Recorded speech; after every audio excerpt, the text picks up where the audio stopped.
algorithm took users' information to steer them to groups and individuals who had similar interests. In Wesley's case, the website connected him to a drug dealer. This dealer had been subject to multiple investigations by law enforcement due to his actions on this particular website. After the website's algorithm steered Wesley to this drug dealer's postings, the two got into direct contact, and Wesley bought what he thought was heroin, but in fact was a lethal dose of fentanyl. Wesley was found dead on August 19th. In 2016, another young man, Matthew Herrick, ended an abusive relationship. He soon realized that his ex had created a fake profile of him on a dating app. This app's geo-targeting function and algorithm allowed other users to connect with this fake profile.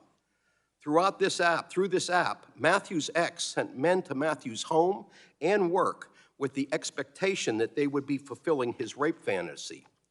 These traumatizing encounters, Matthew was followed home and into stairwells where he worked and accosted after a shift, shook Matthew both emotionally and professionally. Matthew repeatedly asked the app to remove the fake profile. The app, however, did nothing. Wesley's family and Matthew share something in common. They were denied the basic opportunity to determine if these websites shared any legal blame, along with the users who posted the content.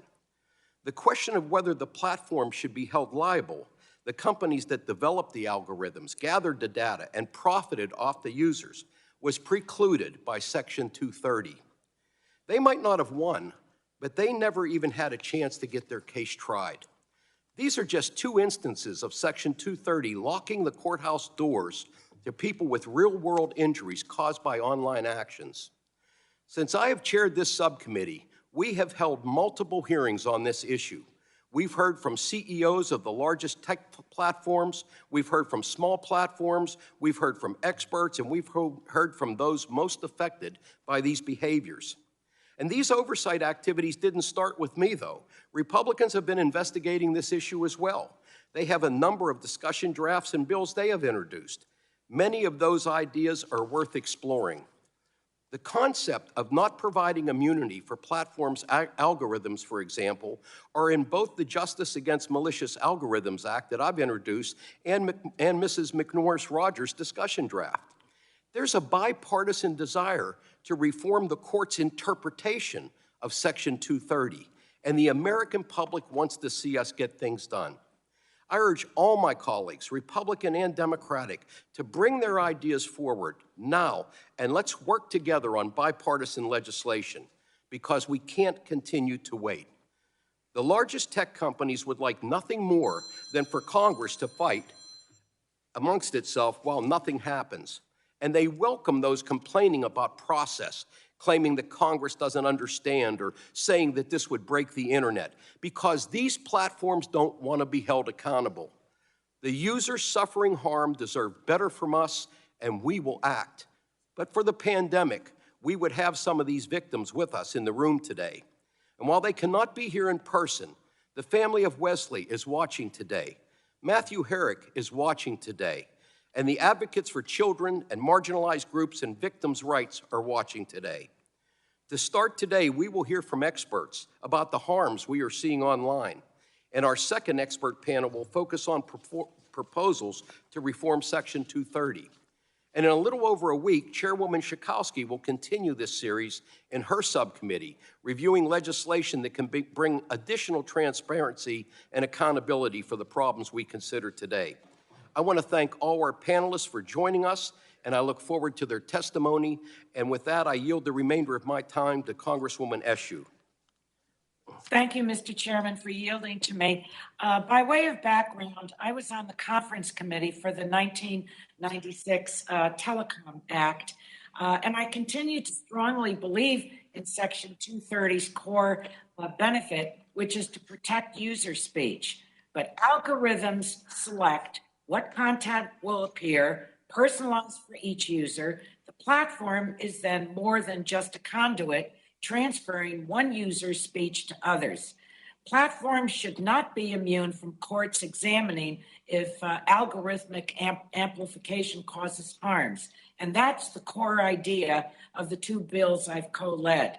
So thank you, Mr. Chairman, for convening this highly important hearing, and I yield back. Gentlelady yields back. The chair now recognizes my good friend, Mr. Latta, the ranking member for the Subcommittee on Communications and Technology, for 5 minutes for his opening statement. Well, thank you, my good friend and chairman. I greatly appreciate it. And I also want to thank our witness panel for being here today to discuss the potential legislative reforms of Section 230 of the Communications Decency Act. Republicans on the Energy and Commerce Committee are leading on ways to hold big tech companies accountable for the harms caused by their platforms. In January, we announced our Big Tech Accountability Platform, which began our efforts to take a comprehensive look at ways to reform Section 230. I am proud Republicans have been focused on and remain focused on reconsidering the extent to which big tech deserves to retain their significant liability protections. Every step of the way, we have encouraged our Democratic colleagues to join us in the quest to hold big tech accountable while evaluating how we can reform Section 230. We sought input from the public on their concerns with big tech, from stakeholders on ways to stop censorship while protecting small businesses and innovation, and from members of Congress on proposals that they have supported. Hearing from the public, stakeholders, and members of Congress informed the discussion drafts that every Republican on this committee released in July. Our discussion drafts range from amending Section 230 to holding big tech accountable for taking down constitutionally protected speech and facilitating illegal drug sales to increasing transparency requirements on how social media companies moderate content. Section 230 became law in 1996 in response to several court cases, most notably Stratton Oakmont versus Prodigy Services, to allow online platforms to moderate unlawful or indecent content without fear of liability. It has two main components: a provision that exempts platforms from being liable for content that is posted on their site by a third-party user, and a second provision that exempts platforms from being liable for content that they remove in good faith. The internet has grown substantially since 1996, and it is clear big tech has abused this power granted to them by Congress. Enter the event panelist numeric password, followed by pound. They censor conservative voices and use algorithms to suppress content that does not fit their narrative. They hide research that shows the negative impact their platforms have on the mental health of our children. They allow the sale of illegal drugs on their platforms, including fentanyl, which we all know is killing Americans every day. While these actions are happening on big tech platforms, users have no recourse. When conservatives are silenced, the appeals process, if it exists, can be difficult to navigate. Big tech hides behind Section 230 to avoid liability for real-world harms their platforms are causing, including harms to our children. Section 230 is supposed to protect platforms from removing content in good faith, but says nothing about their liability for when they are acting as bad stewards of their platforms. To address this issue, I've offered a carve-out Section 230 protections for platforms that purposely promote, solicit, or facilitate material by another information content provider if the platform knew or had reason to know that the kind of intent would violate criminal federal law. When big tech acts as bad stewards on their platforms or as bad Samaritans, they should no longer be entitled to protections under Section 230. We will also discuss legislation noticed on today's hearing, which I am concerned could lead to unintended consequences like curtailing free speech and innovation. Section 230 reform must be taken seriously, and any legislative proposal that eventually gets enacted must be thoroughly vetted. We're at a pivotal time for free speech in America. It is our generation's turn to uphold the rights on which our country was founded. I look forward to hearing feedback from the witnesses on the proposals in front of us today. And before I yield back, Mr. Chairman, I'd ask the unanimous consent that Dr. Burgess, who's not a member of the subcommittee, but a distinguished member of the full committee, be able to waive on to the committee. Yeah, without objection. Thank you very much. And with that, Mr. Chairman, I yield back the balance of my time. Gentleman yields back. Chair now recognizes Mr. Pallone for 5 minutes for his opening statement. Thank you, Chairman Doyle. Today's hearing is the first of two in which this committee will discuss legislative reforms to hold social media companies accountable. And we have two panels today. The first will focus on the insidious problems from which some social media platforms online are profiting. And the second will consider how reforms to Section 230 of the Communications Decency Act can play a part in addressing those problems. And then next week, in a Consumer Protection and Commerce Subcommittee hearing, we'll discuss how consumer protection-focused proposals can increase these companies' accountability to the public. Now, these two legislative hearings come after years of repeated bipartisan calls for online platforms to change their ways.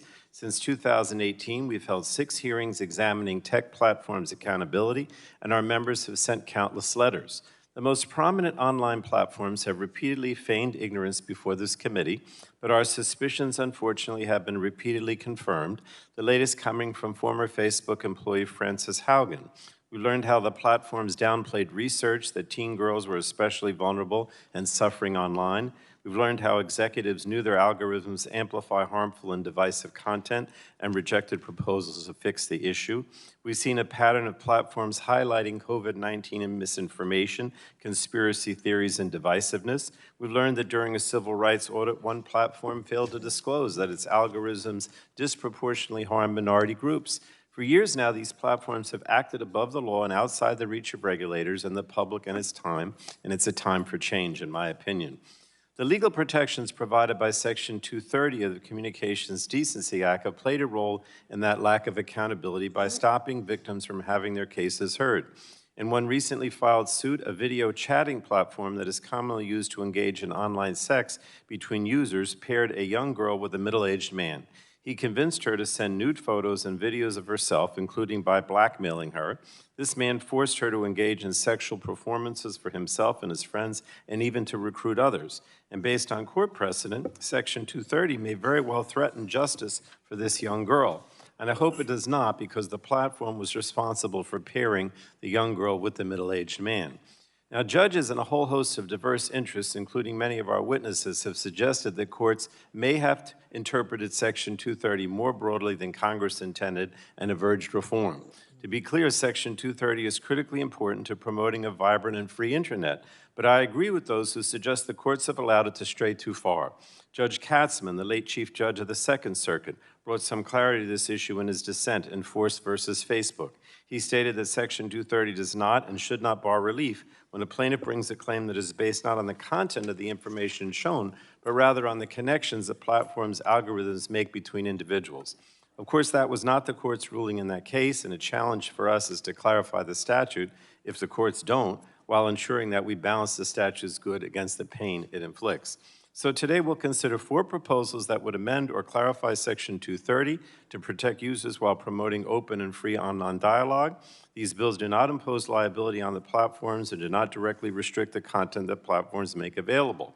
They simply limit the Section 230 protections in certain circumstances, including when platforms use algorithms to amplify certain content.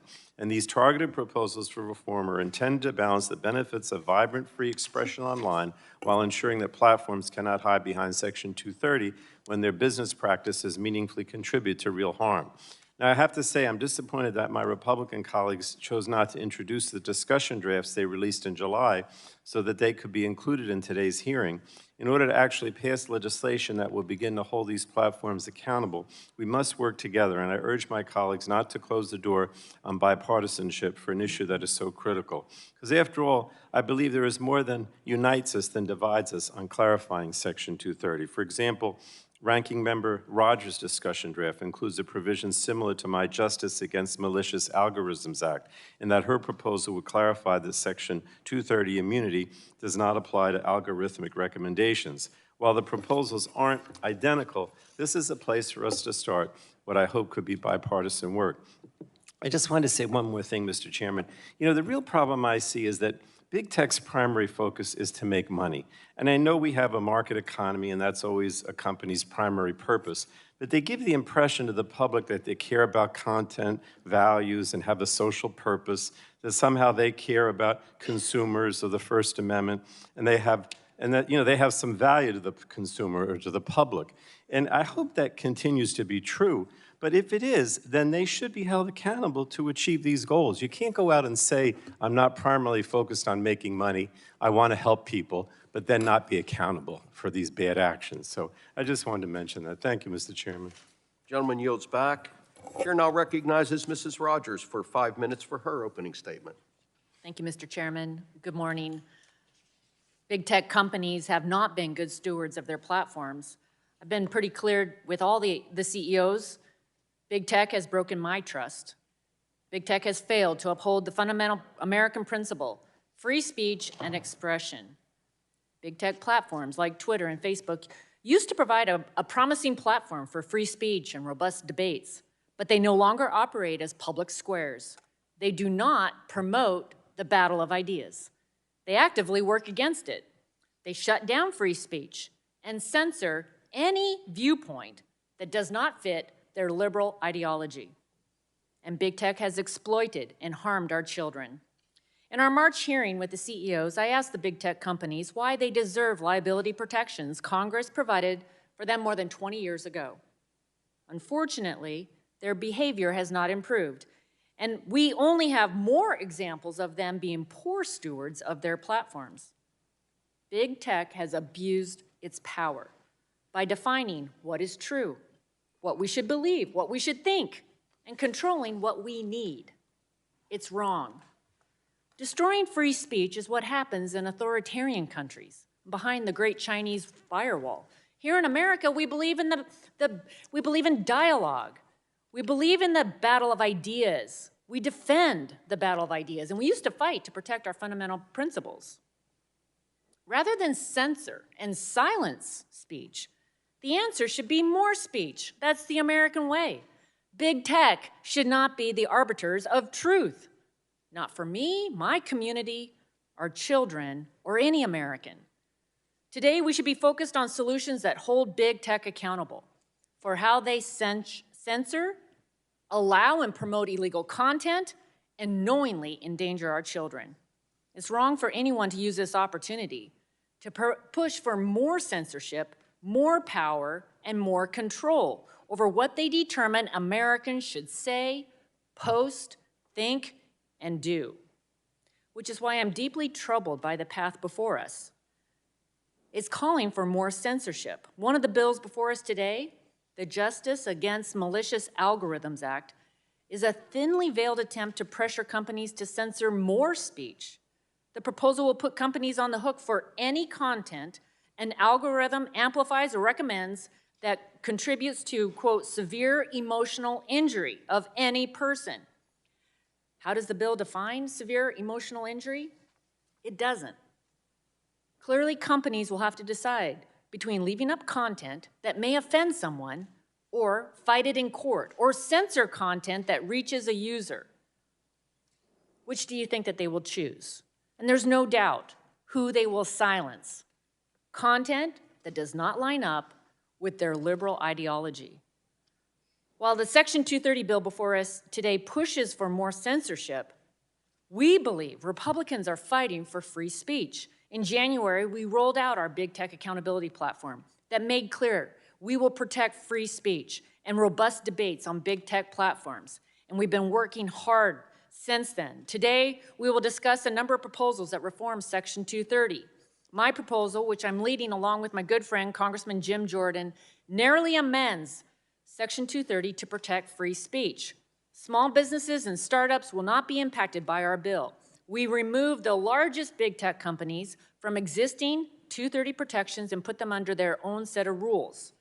Under this proposal, big tech will be held accountable for censoring constitutionally protected speech. Big tech will no longer be able to exploit the ambiguity and discretion we see in the current law. Big tech will be more responsible for content that they choose to amplify, promote, or suggest.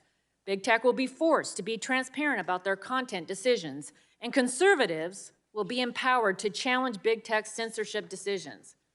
Amending 230 alone is not enough, which is why we are taking an all-of-the-above approach, which includes increasing transparency and also holding big tech accountable for how they intentionally manipulate and harm children for their own bottom line. While there's agreement on the need to hold big tech accountable with this Section 230 reforms, it's clear there are drastically different approaches and solutions. I look forward to hearing from the witnesses today, and I yield back. Gentlelady yields back. The chair would like to remind members that pursuant to committee rules, all members' written opening statements shall be made part of the record. So now I'd like to introduce our witnesses for today's first panel.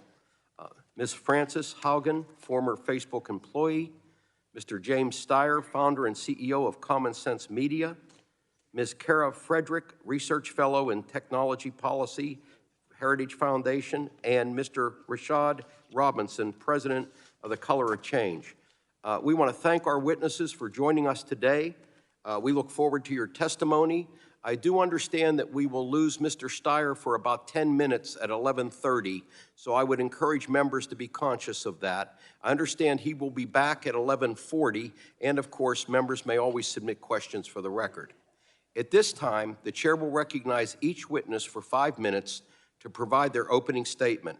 Before we begin, I would like to explain the lighting system. In front of our witnesses is a series of lights. The light will initially be green. It will turn yellow when you have a minute remaining. Please begin to wrap up your testimony at that point. The light will turn red when your time expires. So let's get started. Ms. Haugen, you are now recognized for 5 minutes. Subcommittee Chairman Doyle, Ranking Member Lada, members of the committee, thank you for the opportunity to appear before you today. My name is Frances Haugen. I used to work at Facebook.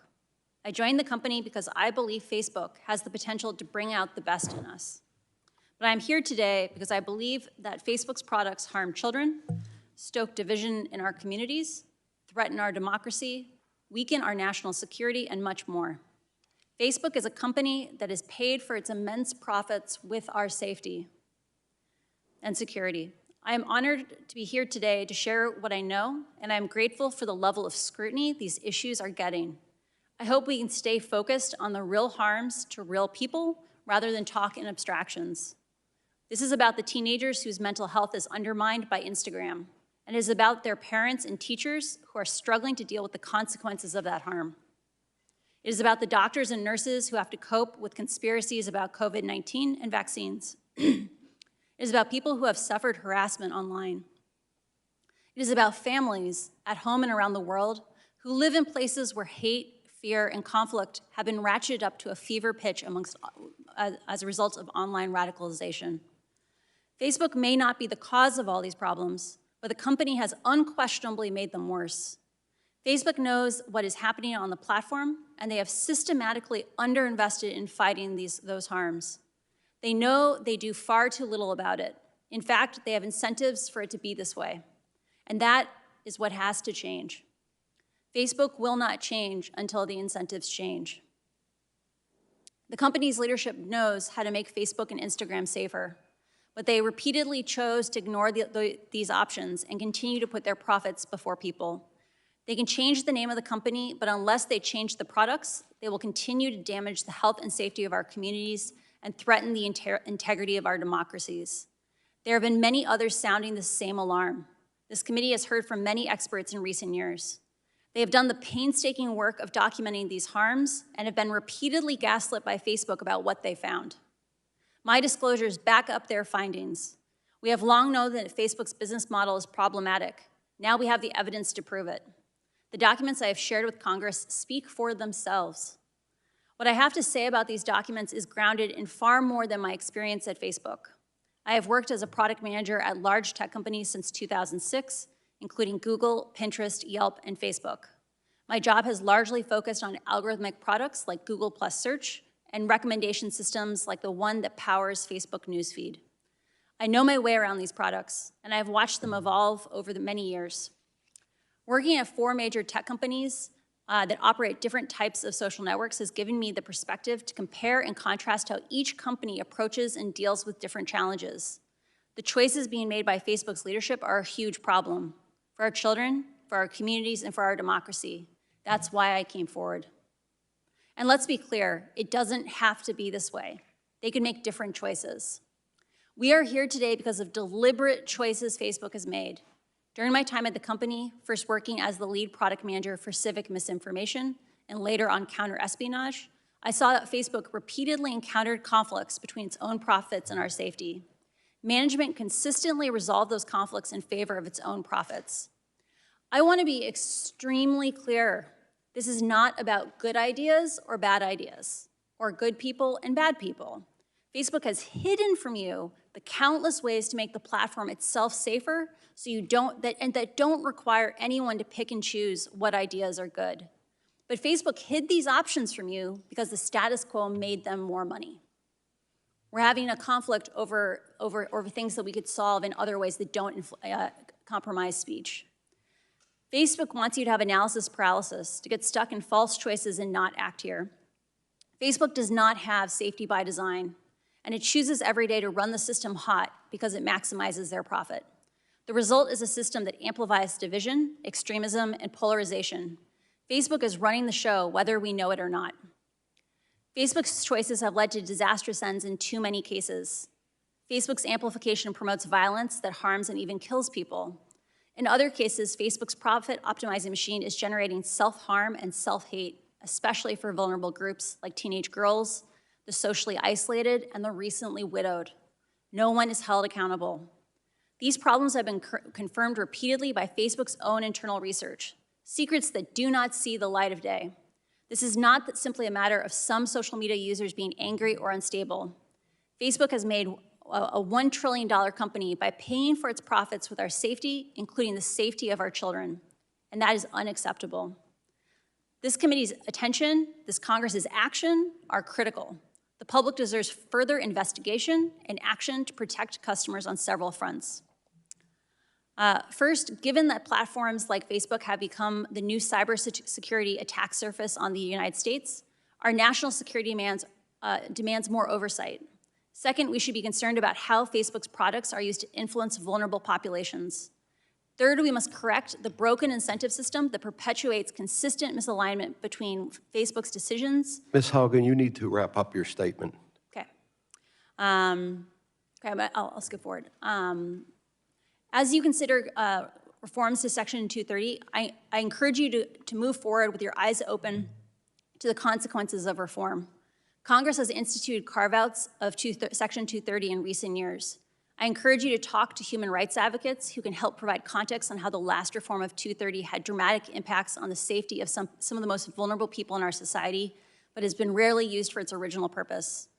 Last thing, they should consult with the international human rights community who have seen firsthand how authoritarian governments around the world can weaponize reductions in intermediary liability and silence dissent. There is a lot at stake here. You have a once-in-a-generation opportunity to create new rules for our online world. I came forward at great personal risk because I believe we still have time to act, but we must act now. Thank you. Thank you. We're going to try to adhere to the 5-minute rule. This is a very important topic, and so I wanted to give the speakers some leeway, and we'll have time to ask questions. But thank you very much. Mr. Steyer, you are recognized for 5 minutes.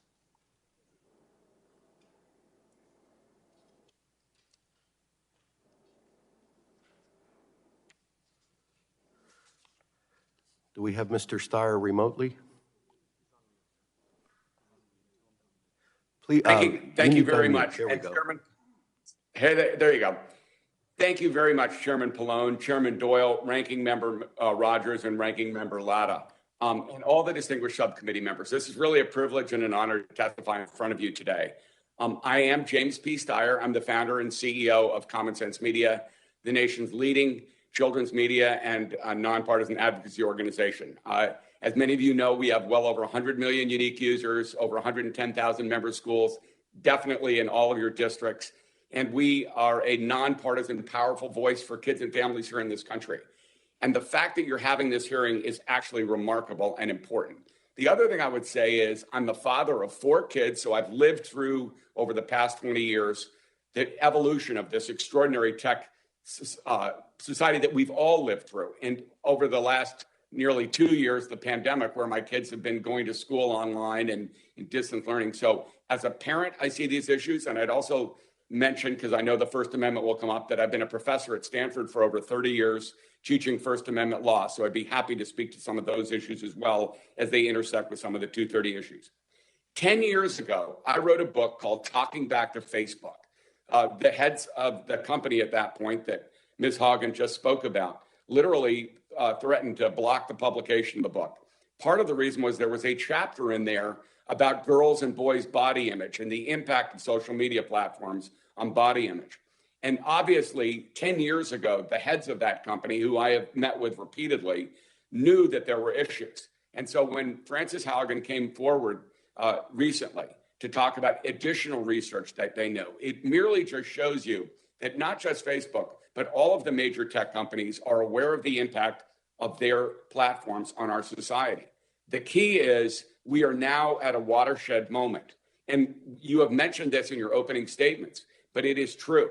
We have literally been over a decade without major reforms for these companies. And we've assumed that in some cases they would self-police or self-regulate. Well, that's not true. And the record is clear. So the bipartisan leadership of this committee could not be more important and could not come at a more important time. And I would argue that in the next 3 to 6 months, the most important legislation, including some of the legislation that this subcommittee is considering today, will move forward and will finally put the guardrails on that America's children and families deserved. We all know that kids and teens are uniquely vulnerable online because their brains are still developing. They are prone to oversharing. They're not equipped to think through all the consequences of what they do, and they're spending more time online than ever before. So even though kids get a tremendous amount of benefits from the internet and from social media platforms, it's absolutely clear that we have to regulate them thoughtfully and carefully. And the moment is nigh, and Congress has a responsibility to kids and families in this country to act.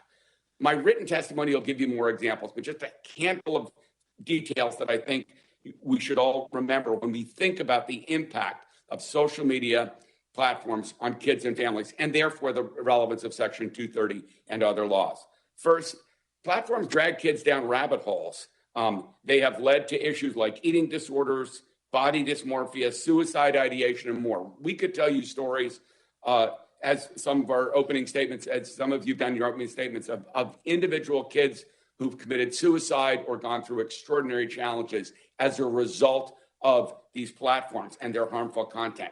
They literally feed off teens' desire to be accepted through their likes and their follows, and they enable sometimes harmful comment virally. So the bottom line is you have this bipartisan consensus with well over 100 million members. Common sense is out there in the field every day talking to families. This is not a Republican issue. This is not a Democratic issue. This is an American family issue. And you have the opportunity to do something very, very important now, and this is the time to act. Look, Ms. Haugen talked about the ways in which Facebook has acted with impunity for decades. Reforming Section 230 is clearly one big piece of the puzzle. But I would add that there must be a more comprehensive approach. You cannot just deal with Section 230. We also have to deal with privacy issues and other related issues. They're all one big comprehensive package. So the hearing next week will also be critically important. And passing revised COPPA and the KIDS Act and other things will matter. The bottom line is our kids and our families' well-being is at stake. You have the power to improve that and change that. The moment is here. Bless you for taking this on, and let's move forward together on a bipartisan basis. Thank you very much. Thank you, Mr. Steyer. Chair now recognizes Ms. Frederick for 5 minutes. Chairs Doyle and Pallone, Ranking Members Latta and McMorris-Rogers, distinguished members. Thank you for the opportunity to testify today. I, too, used to work at Facebook. I joined the company after 3 tours in Afghanistan, helping Special Operations Forces target al-Qaeda, because I believed in Facebook's mission as well, the democratization of information. But I was wrong. It's 2021, and the verdict is in. Big tech is an enemy of the people. It is time all independently minded citizens recognize this. So what makes this moment different?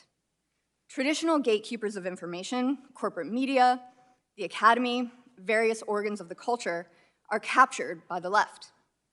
As the past year has borne out, big tech companies like Google, Facebook, Twitter, and Amazon are not afraid to exercise their power in the service of this ideology.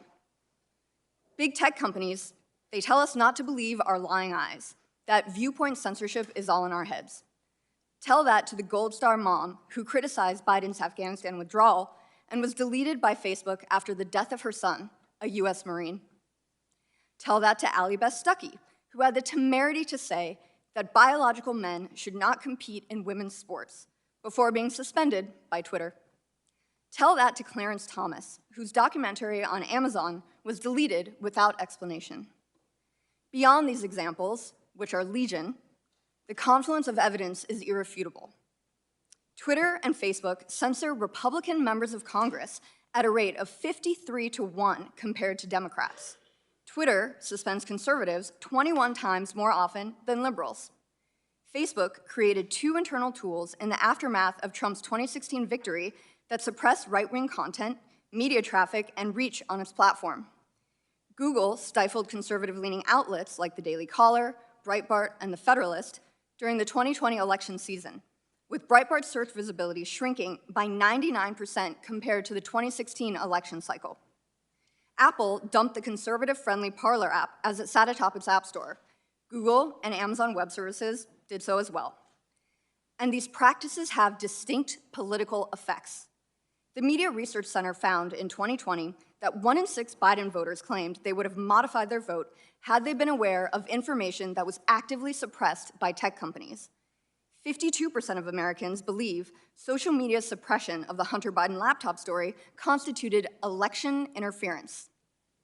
These practices erode our culture of free speech, chill open discourse, and engender self-censorship. All while the Taliban, the Chinese Communist Party, and Iranian officials spew their bile and genocidal rhetoric on American-owned platforms.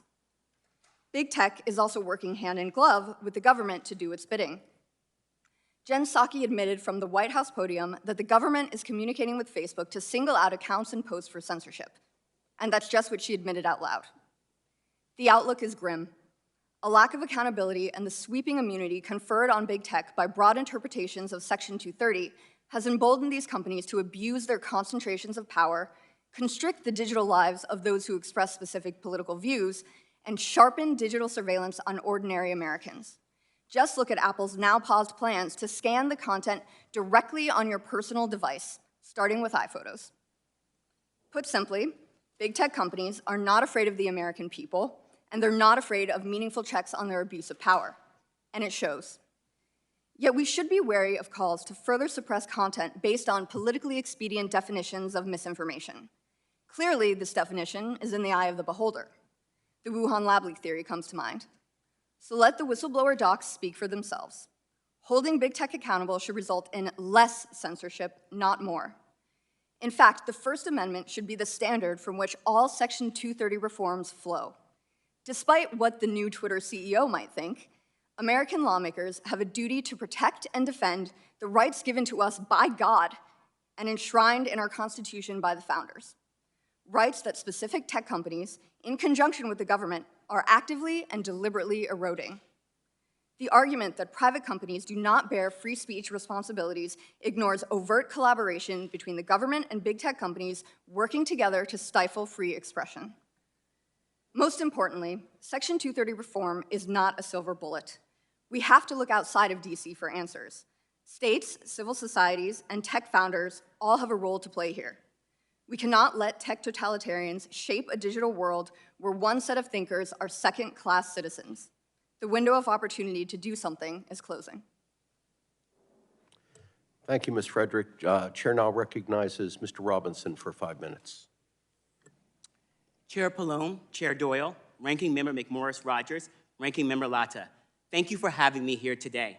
I am Rashad Robinson, President of Color of Change, the nation's largest online racial justice organization. I also co-chaired the Aspen Institute's Commission on Information Disorder, which just released our comprehensive set of recommendations for effectively tackling misinformation and disinformation. I want to thank this committee and its leaders for your work, introducing the Justice Against Malicious Algorithm Act, the Safe Tech Act, the Civil Rights Modernization Act, and the Protecting Americans from Dangerous Algorithms Act. Each one is essential for reducing the tech industry's harmful effects on our lives. Congress is rightly called to major action when an industry's business model is at odds with the public interest, when it generates its greatest profits only by causing the greatest harms. Big tech corporations like Facebook, Amazon, and Google maintain near total control over all three areas of online life: online commerce, online content, and online social connection. To keep control, they lie about the effects of their products, just like big tobacco lies about the deaths their products cause. They lie to the public, they lie to regulators, and they lie to you. Mark Zuckerberg lied to me personally more than once. It's time to make the truth louder than their lies, but skip the part where we wait 40 years to do it. The most important first step is something we have more control over than we think, and that is drawing a bright, clear line between fake solutions and real solutions. Big tech would love for Congress to pass laws that mimic their own corporate policies. Fake solutions that are ineffective, designed to protect nothing more than their profits and their power. And we can't let that happen. We know it's a fake solution if we're letting them blame the victims by shifting the burden of solving these problems to consumers, because consumer literacy or use of technology is not the problem. The problem is corporations' design of technology, and that is what we need to regulate. If we're pretending that colorblind policies will solve problems that have everything to do with race, because algorithms, advertisers, moderators, and bad advertisers are targeting Black people, and we don't get closer to the solution by backing away from that problem. If we're putting trust in anything big tech corporations say, because it's a lie that self-regulation is anything other than complete non-regulation. And it's a lie that this is about free speech, when the real issue is regulating deceptive and manipulative content, consumer exploitation, calls to violence, and discriminatory products. Section 230 is not here to nullify 60 years of civil rights and consumer safety law, no matter what any billionaire from Silicon Valley comes here to tell you. There are 3 ways to know we are heading towards real solutions. Laws and regulations must be crystal clear. Big tech corporations are responsible and liable for the damages and violations of people's rights, and that they not only enable, but outright encourage. That requires well-vetted and targeted amendments to Section 230. You're responsible for what you sell. Big tech corporations sell content. That is their main product. Congress must allow judges, juries, regulators, and government enforcers to do their jobs, to determine what's hurting people and stop it, and hold the responsible parties liable. Responsibility without accountability isn't responsibility at all. Congress must enable proper enforcement. I want to applaud this committee for ensuring that the Build Back Better legislation includes funding for the FTC. The next step is making sure the FTC hires staff with true civil rights expertise. Laws and regulations must be crystal clear. Big tech products must be subject to regulatory scrutiny and approval before they're released onto the public and hurt people. Just like a drug formula should be approved by the FDA, tech products need to pass inspection, an independent auditing process that exposes what they would like to hide. But regulators can't fall for shifting the burden and blame to consumers. The lie that we simply need to put more control in the hands of users is like stacking our supermarket shelves with poison and expiring food and then saying we are simply giving consumers more choice. Finally, Congress must take antitrust action seriously with big tech. Ending their massive concentration of power is a necessary condition to ending the major damage they cause. The right approach is not complicated if we make the internet safe for those who are being hurt the most. It automatically makes the system safe for everyone. And that is why I am here. Because big tech puts Black people and people of color in danger more than anyone else. Passing and enforcing laws that guarantee freedom and safety for Black people in online commerce, content, and social connection will create the safest internet for the largest number of people. You can make technology the vehicle for progress that it should be, and no longer the threat to freedom, fairness, and safety it has become. Do not allow the technology that is supposed to take us into the future drag us into the past. Thank you. Thank you, Mr. Robinson. We've concluded our openings. We now move to member questions. Each member will have 5 minutes to ask questions of our witnesses. I will start by recognizing myself for 5 minutes. Ms. Haugen, last week, the Washington Post reported that Facebook knew the structure of its algorithms was allowing hateful content targeting predominantly Black, Muslim, LGBTQ, and Jewish communities. Facebook knew it could take steps with its algorithm to lessen the reach of such harmful content while still leaving the content up on their website, but they declined to do so. This appears to be a clear case where Facebook knew its own actions would cause hateful, harmful content to spread and took those actions anyway. I would also note that when Mr. Zuckerberg testified before us earlier this year, he bragged about the steps his company took to reduce the spread of hateful content. Shamefully, he left this known information out of his testimony.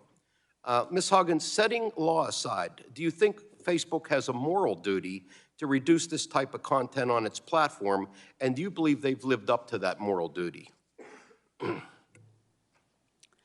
I believe Facebook has a moral duty to be transparent about the operation of its algorithms and the performance of those systems. Currently, they operate in the dark because they know that with no transparency, there is no accountability. I also believe that once someone knows a harm exists and they know that they are causing that harm, they do have a duty to address it. Facebook has known since 2018 that changes they made to their algorithm in order to get people to produce more content, i.e. the change from goaling on time spent to meaningful social interactions, increased the amount of extreme and polarizing content on the platform. I can't speak to that specific example because I don't know the exact circumstances of it, but Facebook knew that they were giving the most reach, the most offensive content.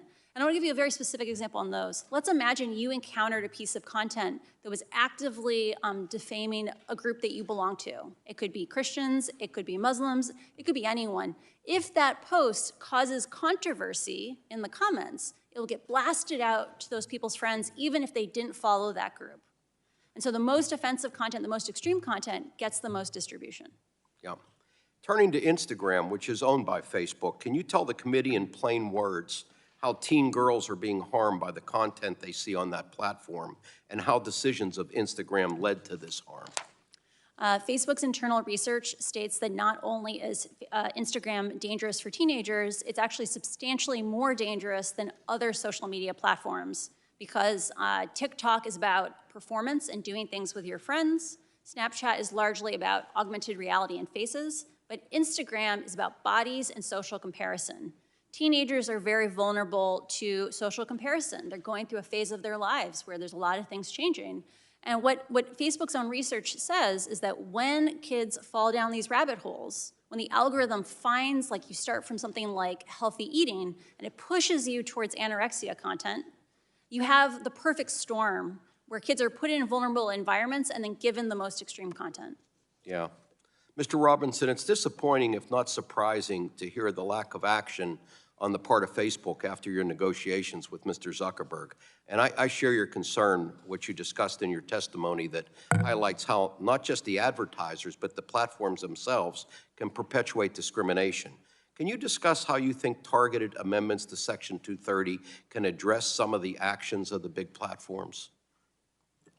Well, right now, we are all in this situation where we have to go to Facebook and ask for their benevolence in dealing with the harms on their platforms. Going to billionaires where every single day their incentive structure is growth and profit over safety, integrity, and security.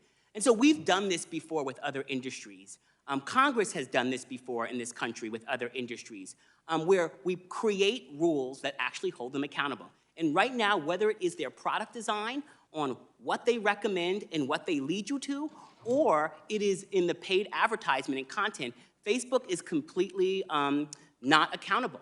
And the other thing that I think is incredibly important is that they believe that they do not have to adhere to civil rights law. They've said that before Congress, they've said that to us, and the idea that we are going to allow Silicon Valley companies and their lawyers to come here and say that there are some laws that they are accountable and some laws they are not is outrageous. And I think that those targeted amendments to Section 230 both allow for free speech to exist, which any civil rights leader in this country will tell you that we value and believe in free speech while also having accountability for things that are absolutely not about free speech. Thank you. I see my time has expired. I will now yield to Mr. Latta, the ranking member, for 5 minutes. Well, thank you, Mr. Chairman.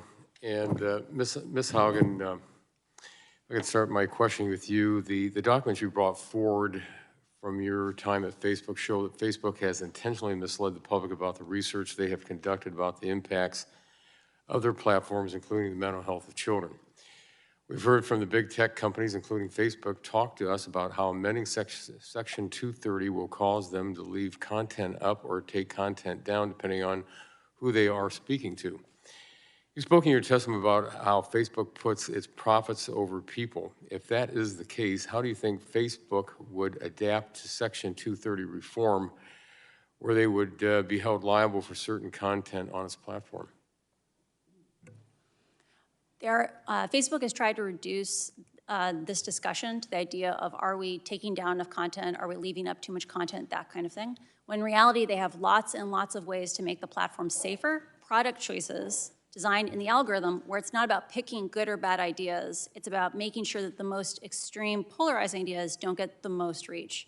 I don't know exactly how Facebook would adapt to 230 reform, but I believe that in a world where making a series of intentional choices to prioritize growth and running the system hot over having safer options, I would hope that pattern of behavior would be held accountable. Well, thank you. Ms. Frederick, you are a former Facebook employee and have done significant research on how these platforms censor content, including political speech, which they disagree. The platforms claim they do not censor based on political viewpoint. What's your response to that? My response is, believe your lying eyes. Tech companies, they're not neutral gatekeepers of information. You can see the sourcing in my testimony of the litany of examples and new research that I went over in my opening testimony testifies to exactly what they're doing and how skewed it is against viewpoint, or big tech companies are against viewpoints. Talk to Senator Rand Paul, talk to Reverend Carl Truman, talk to Governor Ron DeSantis, talk to Steven Crowder, talk to Dr. Scott Atlas, talk to the Gold Star Mom, talk to Jim Banks, talk to Jenna Ellis, talk to Ally Beth Stuckey, talk to Mike Gonzalez, talk to Ryan T. Anderson. All of these American citizens have been victimized by these tech companies and by viewpoint censorship. So when tech companies say, look away, this is not actually happening, I say, believe your lying eyes. Thank you. Let me continue, Ms. Frederick. As part of the big tech accountability platform, I've offered draft legislation that would amend Section 230 to narrow liability protection for platforms that promote or facilitate content that the platform knew or had reason to believe violated federal criminal law. In short, if a platform is acting as a bad Samaritan, they would not receive Section 230 liability protection in those instances. How do you think, or what do you think about the impacts that this legislation would have if it would be enacted in the law? My thoughts are that you strip immunity when it's being abused. So if the abuses of this immunity continue, then you get rid of it. You get rid of the freedom from civil liabilities when it is being abused by these tech companies. It's as simple as that. You know, let me go back to your testimony because, you know, when you were talking, I believe it was 52 to 53 to 1 when it was conservatives to maybe liberal viewpoints. How, you know, if this is presented to the big tech companies out there, what's the response that you hear from them on that? So I think people try to cover their rear ends in a lot of ways, but I think Americans are waking up. Okay, could I ask you real quick, how are they covering themselves?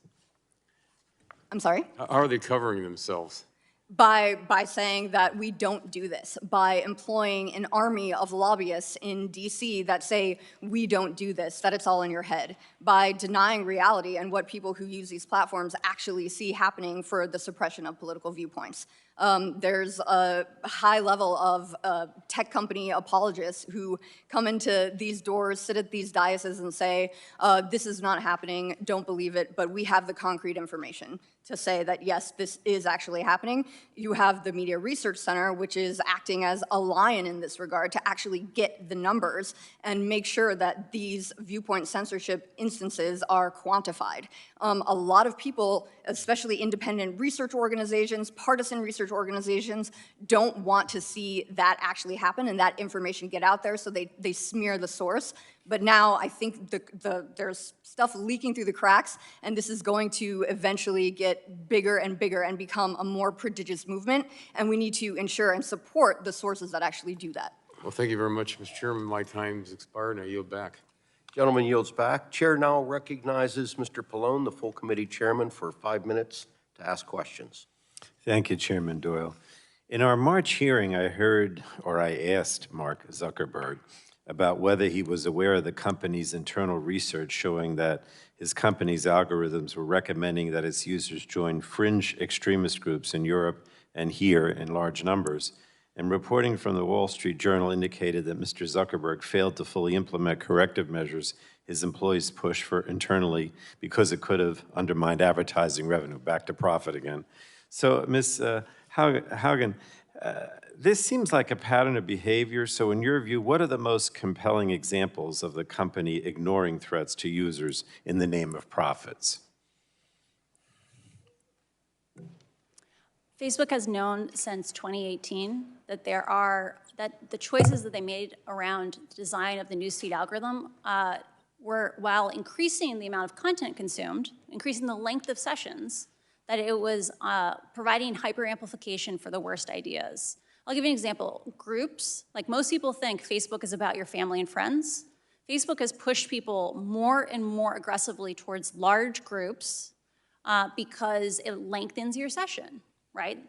If we had a Facebook that was like what we had in 2008, it's about your family and friends, for free, you would get less hate speech, less nudity, less violence. But Facebook would make less money because your family and friends don't produce enough content for you to look at 2,000 pieces of content a day.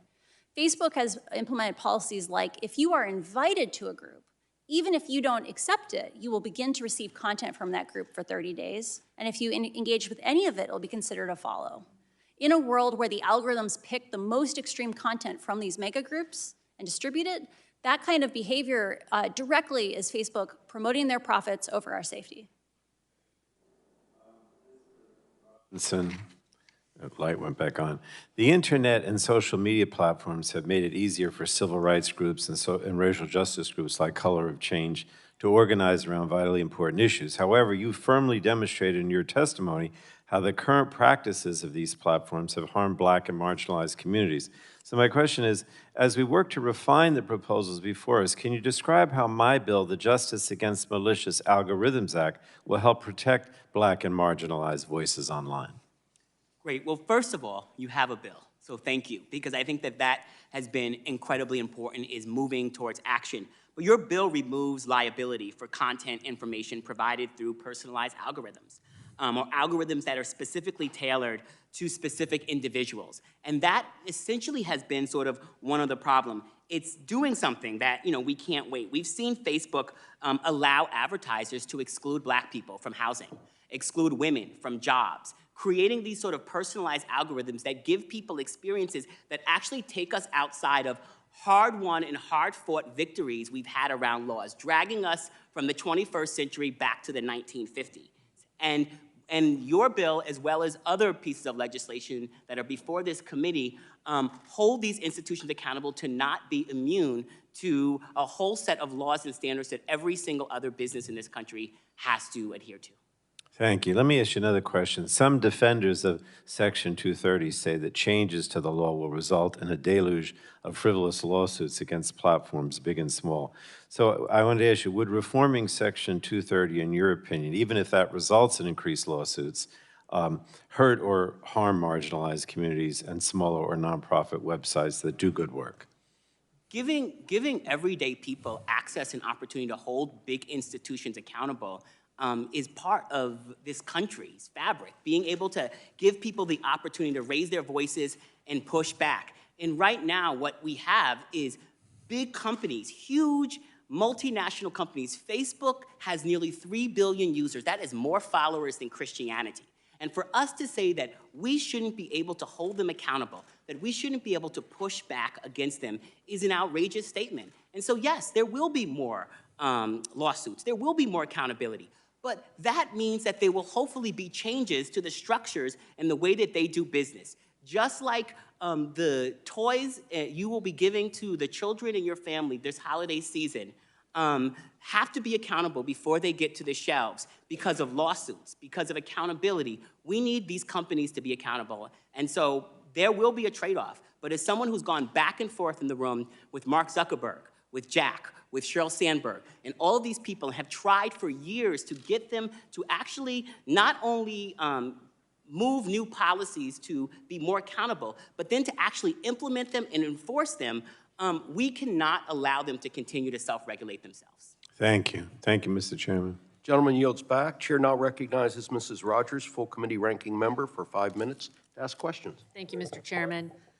Ms. Haugen, I wanted to start with a yes or no question. Do you support big tech's censorship of constitutionally protected speech on their platforms? Do I support? What do you define as censorship? Censorship, them controlling what is constitutionally protected speech under the First Amendment. I am a strong proponent of re-architecting these systems so that they are more focused on our family and friends, because this is not about good ideas or bad ideas. It is about making the system safer. The question is, yes or no, do you support them censoring constitutionally protected speech under the First Amendment? I believe that we should have things like fact checks included along with content. I think the current system— I guess I take it as a no. I think there are better solutions than censorship that we should be using. Okay, Ms. Fedrick, obviously, many Americans have lost trust with big tech. And it's because they are arbitrarily censoring speech that they don't agree with. And it seems like the censorship is in one direction. It's against the conservative content. So as we think about solutions as to how we're going to hold big tech accountable, we absolutely have to be thoughtful about bringing transparency and accountability. I wanted to ask you to talk about the difference between misinformation and disinformation. Are we talking about these differences in a sane world? Because in a sane world, disinformation would be the intentional propagation of misleading or false information, and misinformation would just be false information that sort of spreads on these platforms. But now we know that both of these terms are being conflated into a catch-all for information that the left doesn't like. So a perfect example of this is the Wuhan Institute of Virology, when in the early days of the pandemic, Tom Cotton floated this theory and people thought he's a deranged conspiracy theorist. We have to suppress this information. Big tech actively suppressed mentions of the Wuhan lab leak theory. Now it's part of acceptable discourse. The New Yorker gets to talk about it, the Wall Street Journal talks about it. Okay, we can talk about it again. When Tom Cotton was very much onto something in the beginning. And then you look at the same thing, the Hunter Biden laptop story. This is from the New York Post, incriminating Hunter Biden and his relationship with Ukraine, et cetera, and Joe Biden as well. And the New York Post, and Facebook and Twitter, we have proof of this, actively suppressed links to that information. They didn't allow people to actually click on this story. So you have high-level intelligence community officials, I'm talking the highest level of the US intelligence community, saying that the Hunter Biden laptop story bore all the hallmarks of Russian disinformation, and tech companies were completely in tandem with those decisions. Now, Hunter Biden goes on TV, doesn't deny that the laptop is his. Politico even confirmed the story. Yep. Thank you. Would you speak to concerns around the government regulating misinformation? This is huge. And in July, Jen Psaki and the Surgeon General, they got up on the podium, they spoke from the White House with the imprimatur of the state, and they said, we are directly communicating with Facebook, and we have pointed out specific posts, specific accounts that we want them to take off the platform. Within a month, all of those accounts and those users, those posts, 12 of them, in fact, were gone. CNN gloated about it later. So when the government works with these big tech companies to stifle speech, you have a problem, and you have a First Amendment problem in that regard. The difference between tech companies and the government policing speech is elided when that happens. So I've been working on some legislation with Jim Jordan, and what it proposes is that it would remove those Section 230 protections for big tech when they are taking down the constitutionally protected speech. It also sunsets the new provisions in 5 years. The goal here is for them to have to earn the liability protections. So do you believe that this would be an effective way to hold them accountable and prevent the censorship? I think tech always outpaces attempts to govern it. The sunset clause is a great idea. We advocated for it at the Heritage Foundation, so definitely a good idea. Allow time for us to redress some of the imbalance between these big tech companies and the users, the American people, by letting us legislate on it. And we shouldn't be afraid to legislate on it. Thank you, thank you. I'm quickly running out of time, Ms. Haugen. I have significant concerns about the impact on our youth, on the young generation, on children, and just, would you speak briefly about Facebook and their internal models impact on mental health of children and how it alters their business model? And I'm out of time. Yeah. Facebook knows the future of growth on the platform is children. That's why they're pushing into things like Instagram Kids, even though they know that the rates of problematic use are highest in their youngest users. It's because the younger you are, the less your brain is formed. Facebook also knows that kids are suffering alone right now because their parents didn't live through this experience of addictive software when they were youths. And kids end up getting advice like, why don't you just not use it? Not understanding how addictive these platforms are. I think the fact that Facebook knows that kids are suffering alone and that their products are actively contributing to this is a problem. And the fact that they lied to Congress repeatedly about these harms is unacceptable. So I hope that you guys act because our children deserve something better. Thank you. Thank you, Mr. Chairman. Gentlelady's time has expired. The chair now recognizes Mr. McNerney for 5 minutes. Well, thank the chair. I thank the witnesses for this testimony. Ms. Haugen, I had to leave a company for bad policies, and it was painful, so I appreciate what you've gone through.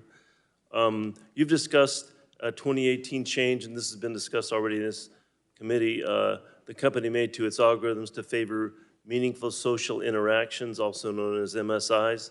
This change was made to increase engagement based on my understanding that it continues to favor content that is more likely to be shared by others.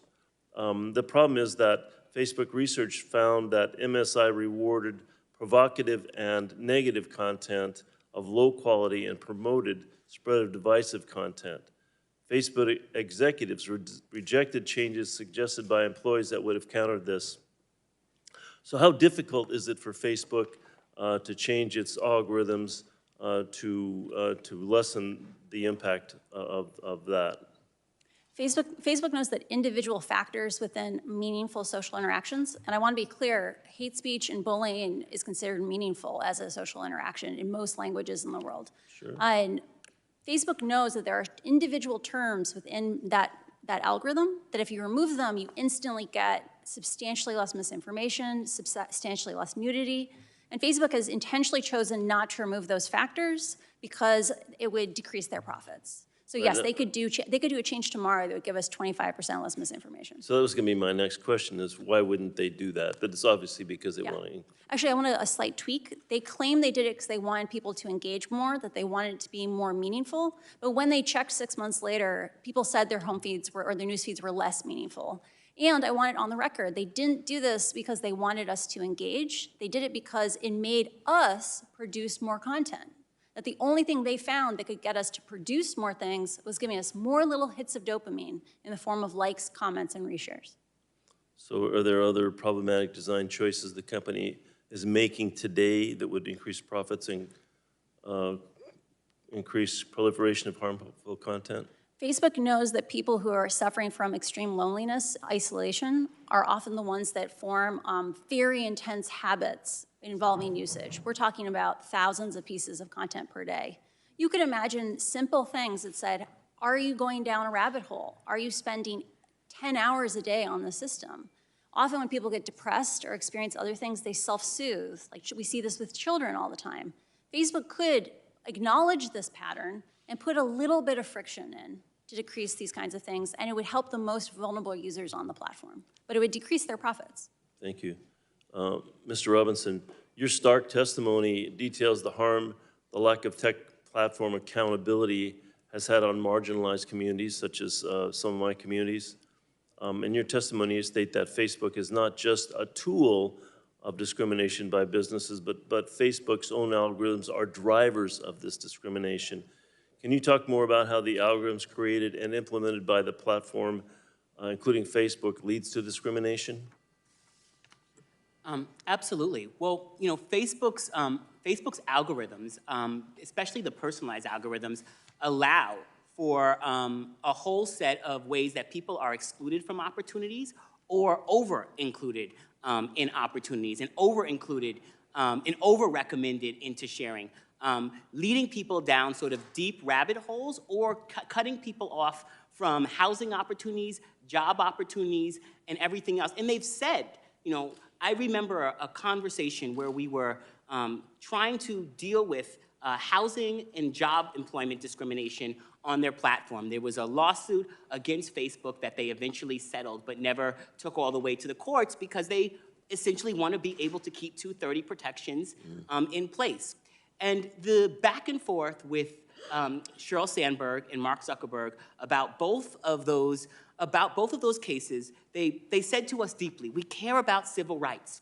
You know, we care about these issues. It pains us deeply that our platform is causing these harms, and we're going to work to fix it. And so they settled the case. And then research comes out just a couple months later that the same thing is continuing to happen after they've told us and they've told you that it's no longer happening on their platform. I sat across from Mark Zuckerberg and specifically talked to him about voter suppression on their platform, only to work with them to get policies in place, then to watch them while they then don't enforce those policies. We've sat in the room with them on multiple occasions, and I have to just say time and time again that there is no other place that these changes are going to happen if it does not happen here. Thank you. Very good answers. I yield back. Gentleman yields back. The chair now recognizes Mr. Guthrie for 5 minutes. Thank you, Mr. Chair. I appreciate it very much. And we're all concerned about misinformation and don't want misinformation spread on the internet. The question is, how do you define misinformation? Who gets to define it? And Ms. Frederick, I'll ask the question of you, but first I want to set up the question. You kind of set it up earlier with the Wuhan lab. I'm the ranking member of the healthcare subcommittee, and we've been really looking into the Wuhan lab. And I just want to set up, this isn't a hypothetical scenario. This is a real scenario of information getting blocked from Facebook. And it goes to some of the comments, and I've got documentation here. If you go back to the April 17th White House press briefing, somebody asked the president, and I want to ask Dr. Fauci, could you address the suggestions or concerns that the virus is somehow man-made, possibly came out of a laboratory in China? The president says, want to go, and so Dr. Fauci said, there was a study recently that we can make available to you where a group of highly qualified evolutionary biologists looked at the sequences there and the sequences in bats as they evolve, and the mutations that it took to get to the point where it is now totally consistent with the jump of a species from an animal to a human. So disregarding the lab. So Peter Daszak sent an email the next day to Dr. Fauci as the PI of the R01 grant publicly targeted by Fox News. Now, this grant was where Echo Health Systems was being paid by taxpayer dollars to go to caves in China and harvest viruses from bats that may never see a human being, and then taking them to a city of 11 million people, Wuhan, taking 11 million people. But he said to Dr. Fauci, as the PI of the R01 grant publicly targeted by Fox reporters at the presidential press briefing last night, I just wanted to say a personal thank you on behalf of our staff and collaborators. This is from public information you could FOIA. I wanted our staff for publicly standing up and stating that the scientific evidence supports a natural origin for COVID-19 from a bat to human spillover, not a lab release from the Wuhan Institute of Virology. From my perspective, your comments are brave, and coming from your trusted voice, you help dispel the myths being spun around the virus origins. And the return email from Dr. Fauci. Peter, many thanks for your kind note. Best regards, Tony. So I say that because we had, who's going to determine what's misinformation or not? Here's the National Institutes of Health that we have funded tremendously over the last few years. We all had a lot of faith and trust in, dismissing that it came from the Wuhan lab when there was no evidence to dismiss it. Absolutely, the evidence doesn't exist today. It didn't exist at the time to say that it couldn't have come from the lab. I had a conversation last spring with Dr. Collins and brought this up and was really concerned about a lot of faith in what these guys did. And matter of fact, I quoted Dr. Fauci on this when people say this came from Wuhan. Like, oh, we have virologists saying that it didn't, because we've had these before our committee and had no reason to not believe what they said. And when I talk with Dr. Collins, and if somebody wants to ask him to see if this is an accurate description of a phone call, I'll certainly welcome somebody to do that. But essentially, I said, I'm disappointed in where it's coming because I've looked at a lot of evidence, and it really appears this could have come possibly, very more likely than not, through the lab.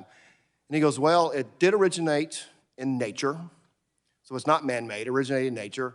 Now, if it went to a bat to a human, from bat to a mammal to a human, or bat to the lab or to the human, because it got leaked through the lab, we can't rule that out.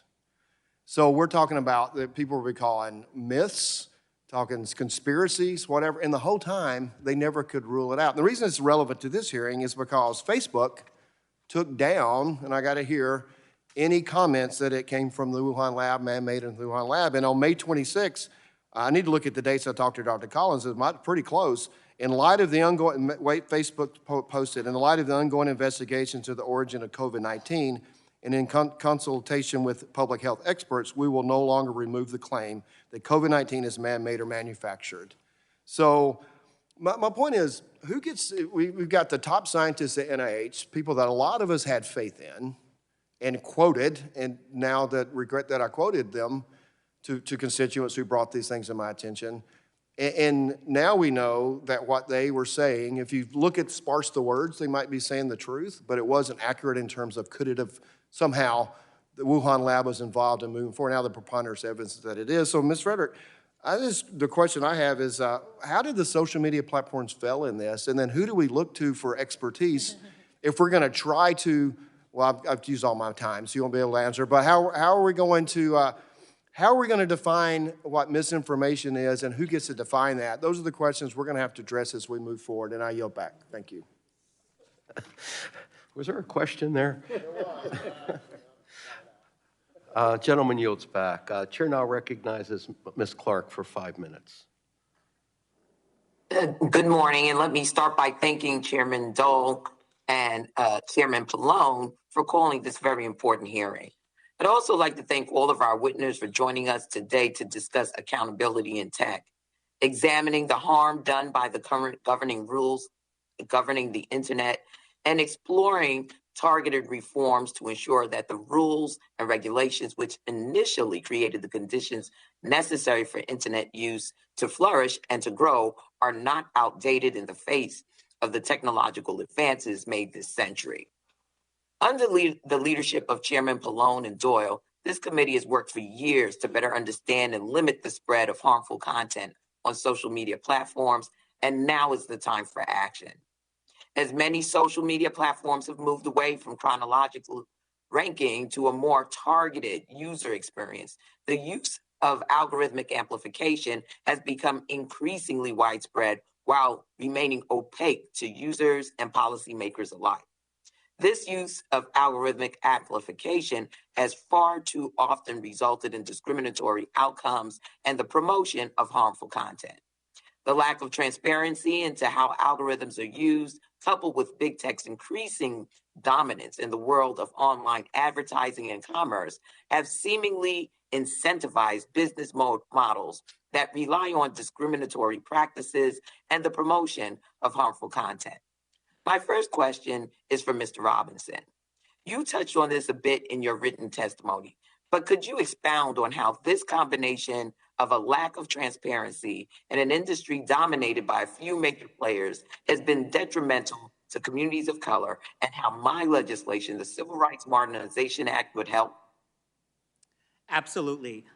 Well, your piece of legislation, Congresswoman, takes away liability shield claims when it comes to targeted advertising. And that's incredibly important because, as I've already stated, what we end up having is these companies creating all sorts of loopholes and backdoors to get around civil rights law. And in essence, creating an incredibly hostile environment. When it comes to the amplification of hate, you know, big tech is profiting off of yelling fire in a crowded theater. And so I understand that we have these conversations about the First Amendment, but there are limitations to what you can and cannot say. And right now, the incentive structures and the business models of big tech, the recommendations, what they amplify and what they choose to amplify. In a conversation with Mark Zuckerberg about dealing with the deep impact of census disinformation on his platform. We were trying to have a conversation about a set of policies they could have put in place to deal with census disinformation. Mark decided to bring up a young woman, a young dreamer that he mentors in East Palo Alto, and told the story of her being a DACA recipient. And he was afraid that if he limited in some way census disinformation, that it would limit her from being able to express concern given the challenges that happened around DACA. My response was, well, what other decisions does this young woman get to make at Facebook? And is she putting millions of dollars behind her post? Because if she's not putting millions of dollars behind her post, then in fact, maybe her friends won't even see it on the platform. But this is essentially what we're dealing with, and this is why we're before Congress. Because at the end of the day, self-regulated companies are unregulated companies. And Facebook and their billionaires will continue to put their hands on the scale of injustice as long as it makes them more money. And only Congress can stop them from doing it. And Congress has done this before in the past when it comes to other companies which have harmed and hurt us, and that's why we're here. Thank you. Mr. Steyer, your testimony focused on many of the negative impacts of algorithmic amplification and prolonged screen time on children and young people.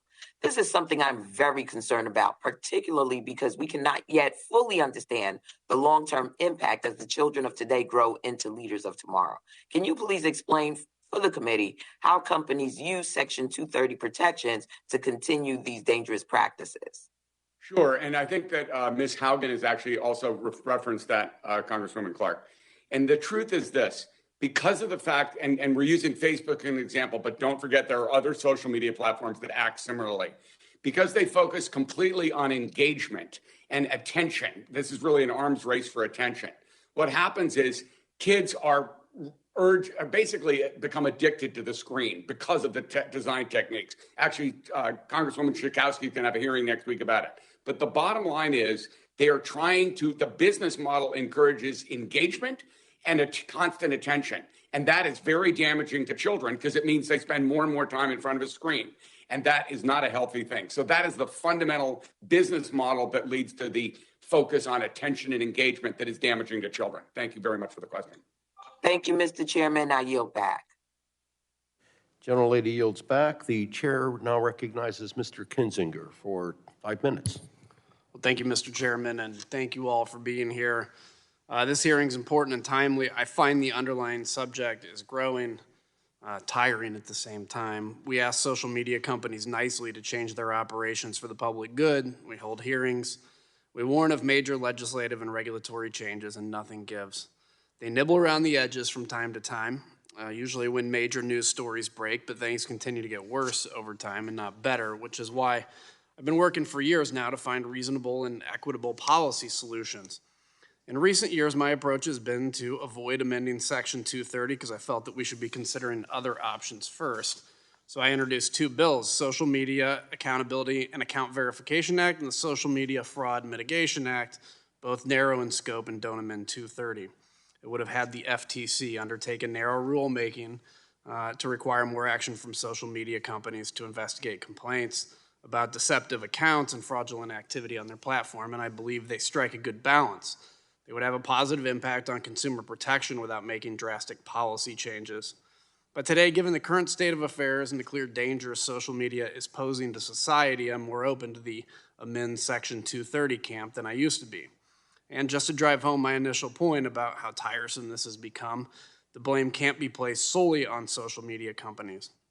Despite my lengthy engagement with my colleagues before introducing my bills, and even after making changes to the bills based on their feedback, I could not find a partner on the other side of the aisle to lock arms with me, take a stand, and put something bipartisan out there to at least get the conversation going.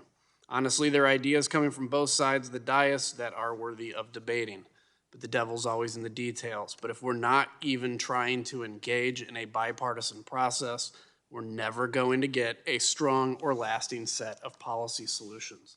I'm disappointed it's taken my colleagues nearly a year to engage with me on this issue, but I hope this hearing is a first step of many steps that seemingly we've already had to join together and hold big tech accountable. Ms. Haugen, I want to thank you directly for your recent efforts to bring about a broader conversation about the harms of social media. As you may recall, in the spring of 2018, Mark Zuckerberg testified before us. During the course of that hearing, he stated that Facebook has a responsibility to protect its users. Do you agree that Facebook and other social media companies have a responsibility to protect their users? And if you do you believe that they are fulfilling that responsibility? I do believe they have a duty to protect their users. I want to remind everyone in this room that in the majority of languages in the world, Facebook is the internet. 80 to 90% of all the content in that language will be on Facebook. In a world where Facebook holds that much power, they have an extra high duty to protect. I do not believe they are upfilling that duty today because of a variety of organizational incentives that are misaligned, and Congress must act in order to realign those incentives. I agree with you. Ms. Frederick, let me ask you, you're also a former Facebook employee as part of their Global Security Counterterrorism Analysis Program, so I'm going to ask you the same question. Do Facebook and other social media companies have a responsibility to protect their users, and are they fulfilling that responsibility? They do have a responsibility to protect their users.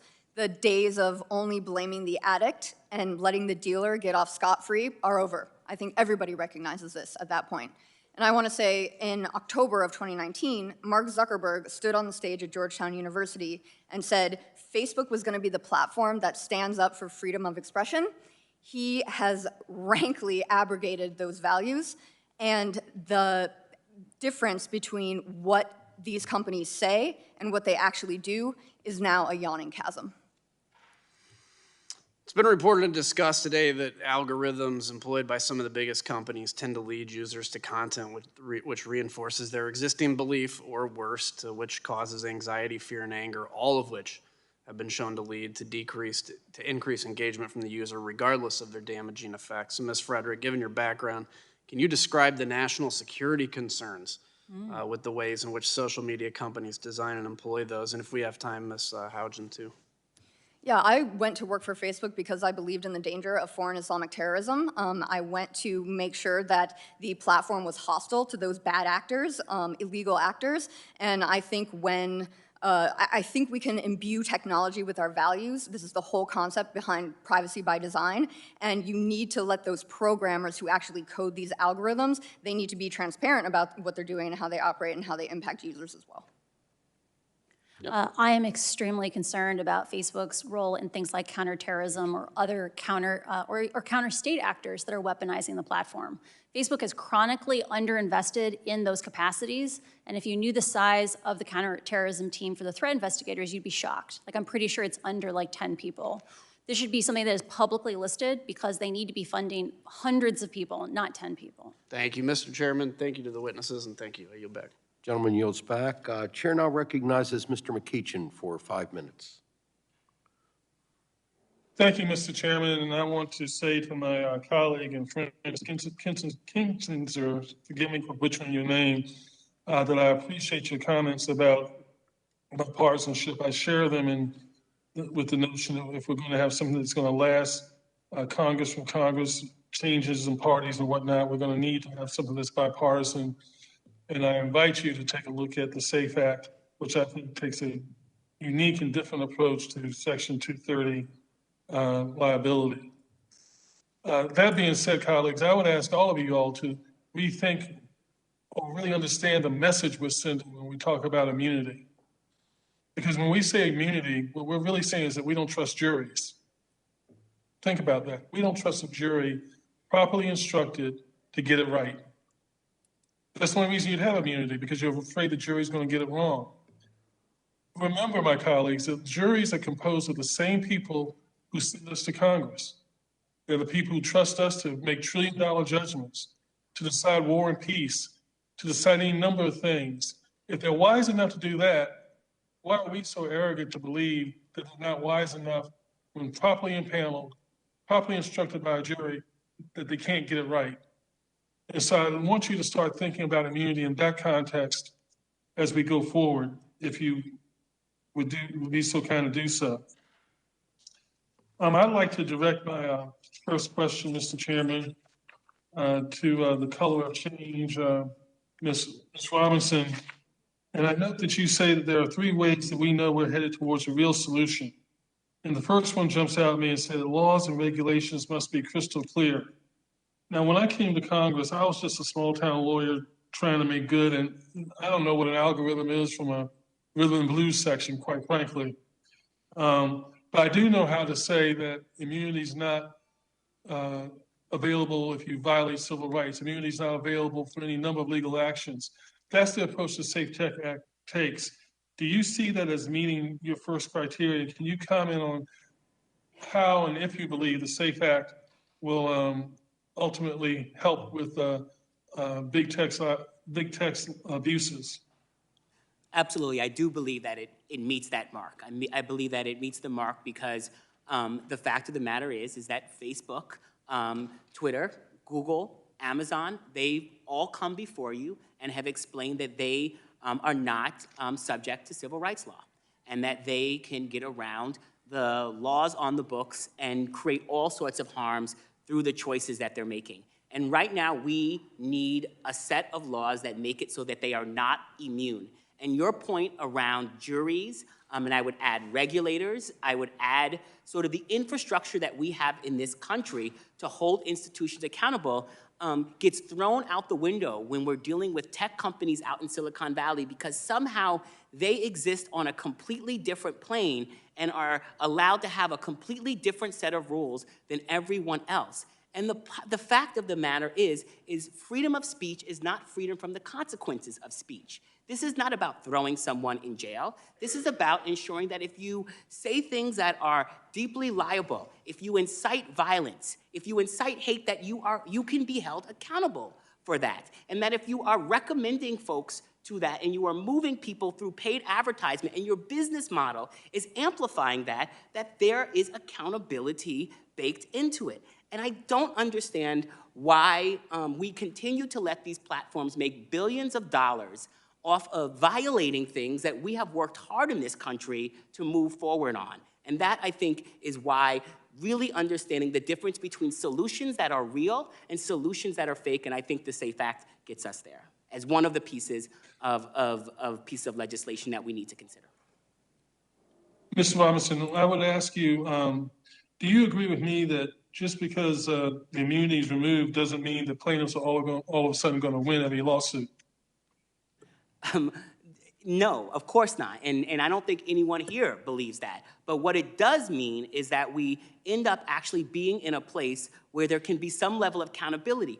And you don't end up having a situation where Mark Zuckerberg or Sheryl Sandberg or Jack or anyone else can come here and sit before you and lie about what their platforms are doing, decide when they're going to be transparent or not, and walk away and feel like absolutely no accountability.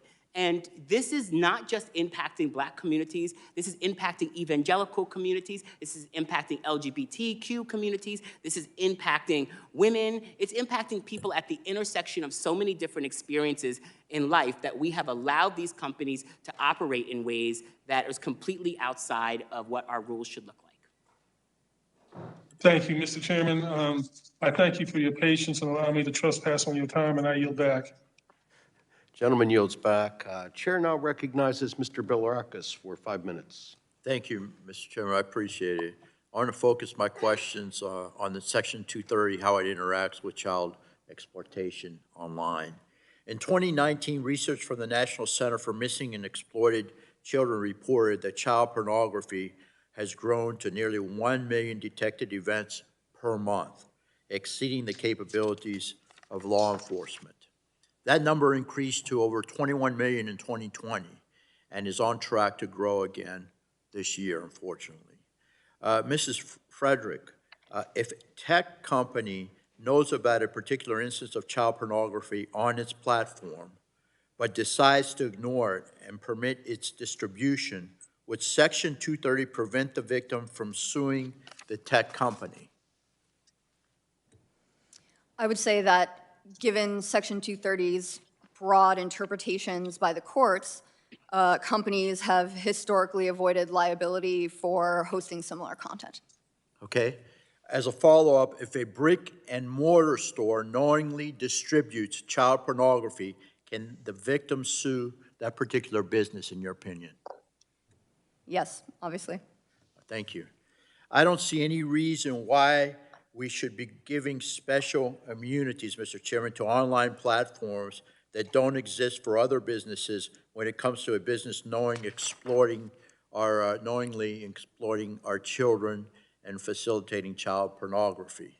It would be a discredit to us all to allow this to continue, which is why I have a public bill draft, I think you can see, that seeks to end this despicable protection. So I request bipartisan support in this matter. I think we have agreement. In general, I believe we have agreement. And this is a very, very informative hearing, Mr. Chairman, and thank you for calling it. I yield back the balance of my time. I know you'll like that. And by the way, the Pirates do have a bright future. Thank you. I can only hope you're right about that, Gus. Let's see. Chair recognizes Mr. Vesey for 5 minutes. Mr. Chairman, thank you very much for holding this very important hearing on 230. It's really timely and critical that we start talking about how we can move the needle on this issue and hold big tech accountable. We know that recent reports demonstrate concerning trends that should put every member of this committee and certainly every member of Congress on alert about the shortcomings of big tech and their repeated promise to self-regulate. I'm optimistic that we can get something done because I really do think that social media platforms are no question a major source of and a dominant source of news now in our lives, whether it's entertainment, personal connections, news, even local news, advertising. All of that happens in the social media world. But we also continue to see social media platforms acting in a problematic way, in some instances even endangering the lives of very young kids. And today is no different. Social media platforms continue to behave without an honest, solution-oriented approach to stop the spread of misinformation, to manipulate public opinion. And we know rampant disinformation about things like voter fraud is still present in our communities. And as this new variant of COVID-19 lurks around the corner, Congress really needs to act now so we can stop the misspread of misinformation around COVID-19 and this new variant that's about to come through. It's very disconcerting to think about some of the things that we're about to hear about this new variant that's just a bunch of BS. And while social media platforms continue to flourish and the number of users they are able to keep on their platform, the number of reported harms associated with social media is just one of many consequences we are seeing as a result of big tech business practices.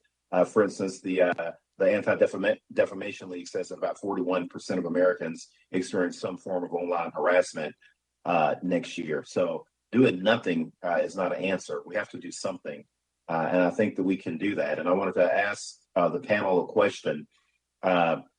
Again, there's no doubt that big tech companies have just been flat-footed when it comes to getting ahead of removing harmful content and disinformation on the most popular social media platforms. Ms. Frances Haugen, you mentioned numerous times during your interview on 60 Minutes that you wanted to show that Facebook cares about profits more than public safety. In November of this year, Facebook, which has now rebranded itself as Meta, announced that it is working with the civil rights communities, privacy experts, and others to create a race data measurement. Given your experience and background in the field, can you talk about how Facebook incorporates such recommendations into these types of measuring tools? And is there a criteria or a set of guidelines that Facebook is considering when shaping the product? While I was there, I was not aware of any actions around analyzing whether or not there was a racial bias in things like ranking. One of the things that could be disclosed by Facebook but does not is the concentration of harm on the platform. So for every single integrity harm type, every safety harm type, a small fraction of the users are hyper-exposed to that harm. It could be misinformation, it could be hate speech, and Facebook has ways to report that data in a privacy-conscious way today that will allow you to know whether or not harms across the platform were equally borne. But they don't do it. Just so you know. So with this new tool that they're talking about creating, do you see any potential drawbacks to creating such measurement, which is supposedly one to increase fairness when it comes to race in the U.S. on this platform? Is there anything that we should be on the lookout for? When I was working on narrowcast misinformation, we developed this system for segmenting the U.S. population in a privacy-conscious way. We looked at the groups and pages that people interacted with and then clustered them in a non-labeled way. So we're not assigning race to anyone, we're not assigning any other characteristics, but we're looking at, when we look at consistent populations, do they experience harms in an unequal way? I don't believe there would be any harms for Facebook reporting this data, and I believe it is a responsibility of the company to disclose the unequal treatment on the platform, because it's the only way. If they're not held accountable, if there's not transparency, they will not improve. There's no business incentive for them to get this more equitable if it comes at a loss in profits. Thank you very much. Mr. Chairman, I yield back. Gentleman yields back. Chair now recognizes Mr. Johnson for 5 minutes. Thank you, Mr. Chairman. You know, this topic we're discussing today is certainly not a new one. This committee has told big tech that they cannot claim to be simply platforms for third-party information distribution while simultaneously acting as content providers and removing lawful content based on political or ideological preferences. In other words, big tech cannot be both tech platform and content provider while still receiving special protections under Section 230. Free speech involves not only being able to say what you believe, but also protecting free speech for those with whom you strongly disagree. That's fundamental in America. And big tech should not be granted the right to choose when this right to free speech is allowed or when they should prefer to hide, edit, or censor lawful speech on their platforms. They are not the arbiters of the freedoms constitutionally provided to the American people. This committee has brought in big tech CEOs numerous times now. So far, they have chosen to arrogantly deflect our questions and ignore the issues we've presented to them. It took a whistleblower, whom we're fortunate to have with us today, to expose the harm that Facebook and other social media platforms are causing, especially to children and teens at an impressionable age. That harm concerns me. I have a discussion draft that would require companies to disclose the mental health impact their products and services have on children. Perhaps such requirements would prevent the need for a whistleblower to expose highly concerning revelations, including that executives knew the content of their social media platforms are toxic for teenage girls. And perhaps it would incentivize these executives to come back to us with solutions that enable a safer online experience for its users, rather than attempting to debunk the evidence of their toxicity. However, we also must be careful when considering reforms to Section 230, as overregulation could actually lead to additional suppression of free speech. It is our intent to protect consumers while simultaneously enabling American innovation to grow and thrive without burdensome government regulation. Enter the event panelist numeric password, followed by pound. Don't know who that was. That wasn't me, Mr. Chairman. That's not my accent, as you can tell. Ms. Frederick, the Chinese Communist Party has multiple agencies dedicated to propaganda. From the Ministry for Information Industry, which regulates anyone providing information to the public via the internet, to the Central Propaganda Department, which exercises censorship powers through licensing of publishers. How do big tech's actions compare to those of the CCP, the Chinese, when it comes to censoring content? I'd say that a healthy republic depends on the genuine interrogation of ideas. And having said that, I am very troubled by what I see as an increasing symbiosis between the government and big tech companies.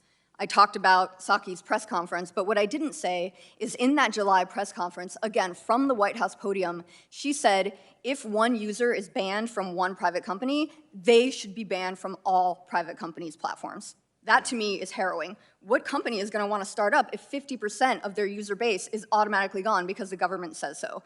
Yeah. So in my mind, that increasing symbiosis between the government and tech companies is very reminiscent of what the CCP does, and it should be stopped. Ms. Haugen, in your testimony to the UK Parliament, you recommend that a federal regulator should have access to platforms' internal processes and the ability to regulate their process for removing content. Just yesterday, one of my Democrat colleagues agreed with your recommendation for more government intervention. I'm seriously troubled by my colleagues thinking that government involvement in private business operations to regulate content is even an option to put on the table. Bigger government means less innovation, less production, and less progress, not to mention the very serious First Amendment implications. This is un-American. Ms. Frederick, quickly, can you talk about the negative impacts this approach would cause? It's authoritarianism. Okay, thank you. Mr. Chairman, I yield back. I was mischaracterized. The only thing I've advocated for is transparency and the government mandating that Facebook must articulate what it's doing to solve problems. Because today, they lie to us, they give us false data when they rarely give any data, and they always just say, we're working on it. They never actually give progress. So I just want to clarify my opinions. Gentleman yields back. I yield back, Mr. Chairman. Chair recognizes Mr. Soto for 5 minutes. Thank you, Mr. Chair. Lies about the vaccines, lies about the 2020 election, lies about the January 6th insurrection all proliferate on social media to this day. It seems like as we're working on key reforms like protecting civil rights, accountability for social media companies, protecting our kids, the main opposition by Republicans today, the talking point of the day, is they want a license to lie, the right to lie without consequence, even though deliberate lies are not free speech under New York Times v. Sullivan, according to our Supreme Court. What was scenario number one? Tom Cotton, Senator Cotton, referring to his Wuhan lab theory. He literally said, quote, "We don't have evidence that this disease originated there," to the New York Times. Yet radical right-wing media then goes on to say the virus is part of China's biowarfare program. That's a terrible example to use. And then after President Trump was impeached for collusion with Ukraine, you want to talk about a Hunter Biden laptop? Really? I'm deeply concerned about how these things are already spreading in Spanish language media as well. I got to speak to Mr. Zuckerberg in March about that, and he said there's too much misinformation across all these media. He mentioned deterministic products like WhatsApp, and they also said, quote, "There were certainly some of this content on Facebook, and it's our responsibility to make sure that we're building effective systems that can reduce the spread of that. I think a lot of those systems performed well during this election cycle, but it's an iterative process, and there are always going to be new things that we'll need to do to keep up with the different threats we face." Then I asked him to commit to boosting Spanish language moderators and systems on Facebook, especially during election season, to prevent this from happening again. Ms. Haugen, you left Facebook about 2 months after that hearing in May, and has there been significant updates since that hearing on protecting Spanish misinformation? In short, has Mark Zuckerberg kept his word? I do not know the progress of the company since I left. I do know before I left, there was a significant asymmetry in the investment in safety systems. We live in a very linguistically diverse country, and yet Facebook has overwhelmingly, 87% of its budget for misinformation is spent exclusively on English. All the rest of the world falls into that remaining 13%. When we live in a linguistically diverse society where there aren't safety systems for non-English speakers, we open up the doors to dividing our country and being pulled apart because the most extreme content is getting the most distribution for those populations. And you had mentioned specifically in other hearings about Ethiopia and the concern with there. Can you go into that a little more? We are seeing a trend in many countries around the world where parties are arising based on implying that certain populations within their societies are subhuman right? One of the warning signs for ethnic violence is when leaders begin to refer to a minority as things like insects or rodents, right? Dehumanizing them. At the same time, because Facebook's algorithms give the most reach to the most extreme content, Facebook ends up fanning the flames of this extremism around the world. And in the case of Ethiopia and Myanmar, that's resulted in people dying. Thank you, Ms. Haugen. Mr. Robinson, we also see a lot of lies and misinformation related to the vaccines.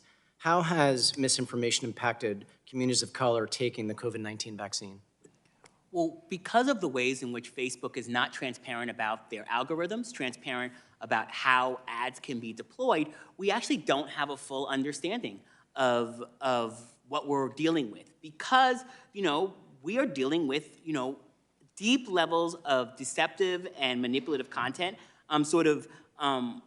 content that gets to travel and can travel far within subsects of communities, but without any clarity of what's happening until it's sometimes far too late, until you can't actually deal with it. The ways in which money can be put behind those for paid advertisement to sell people things that are not approved, that haven't been tested.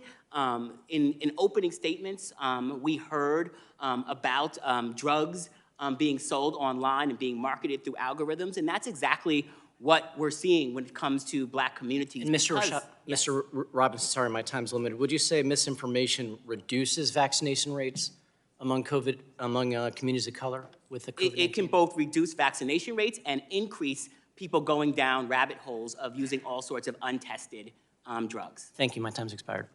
Gentleman yields back. Chair now recognizes Mr. Long for 5 minutes. Thank you, Mr. Chairman, and thank you all for being here today. Ms. Haugen, the third pillar of the Big Tech Accountability Platform is addressing Big Tech's relationship with China. Mm-hmm. Much of the information you brought forward discusses the challenges associated with Facebook's business model and how it chooses content that users see on their platform, which leads to many of the harms that the platform causes today. We're looking at this issue all across Big Tech, not just on Facebook. One of the platforms we're paying close attention to, as you know, is TikTok. Mm-hmm. Reports suggest that TikTok's parent company, ByteDance, coordinates with the Chinese Communist Party to facilitate abuses against Uyghur Muslims and pressure United States-based employees to censor videos that the Chinese Communist Party finds culturally problematic or critical of the Chinese Communist Party. How does TikTok's platform business model make it ripe for being censored by China? That is a wonderful question. So I often get asked questions about the difference between personal social media, which is what Facebook is. You're connecting with your family and friends, and what I call broadcast social media, where people create in order to get reach. TikTok is specifically designed with no contract between the viewer and the content they receive. You get shown things, you don't know exactly why you got shown them. And the way Facebook or TikTok works is they push people towards a very limited number of pieces of content. You can probably run 50% of everything that's viewed every day with a few thousand pieces of content per day. That system was designed that way so that you could censor it. Like when it was in China, they're intentionally set up so that humans can look at that high distribution content and choose what goes forward or not. TikTok is designed to be censored. Okay, thank you. And question for you, Ms. Frederick. Your testimony makes clear that holding Big Tech accountable means increasing transparency into their practices. You also have a background in national security. We don't know how TikTok monitors its platforms or censors its content. They could easily be doing the bidding of the Chinese Communist Party, and we wouldn't know anything about it. How do you, do you have recommendations on how we can increase Big Tech's transparency? For example, how do we know if the content viewed by Americans on TikTok isn't spreading communist propaganda? I would say incentivize transparency.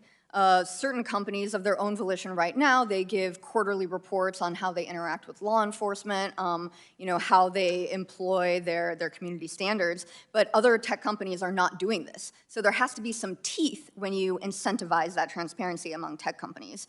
And when it comes to TikTok in particular, as you said, parent company headquartered in Beijing, you have to assume that they are beholden to the CCP in this instance. The governance atmosphere of China, the 2017 cybersecurity law, the national security laws, basically say that whatever private companies do, whatever data they ingest, however they interact, all of it is subject to the CCP when it comes knocking. So in my estimation, I don't believe any American right now should be on TikTok. And there are social contagion elements there as well. The algorithm, their secret sauce, it is crazily wants user engagement. And 9 to 11-year-olds, parents were surveyed. And of 9 to 11-year-old Americans, these parents said 30% of them are on TikTok. This is more than Instagram, this is more than Facebook, this is more than Snap. So when we think about the formation of our young minds in this country, we have to understand that ByteDance, that a Beijing-based company, has their hooks in our children, and we need to act accordingly. So you say that the parents are saying that 30% of their children are on TikTok.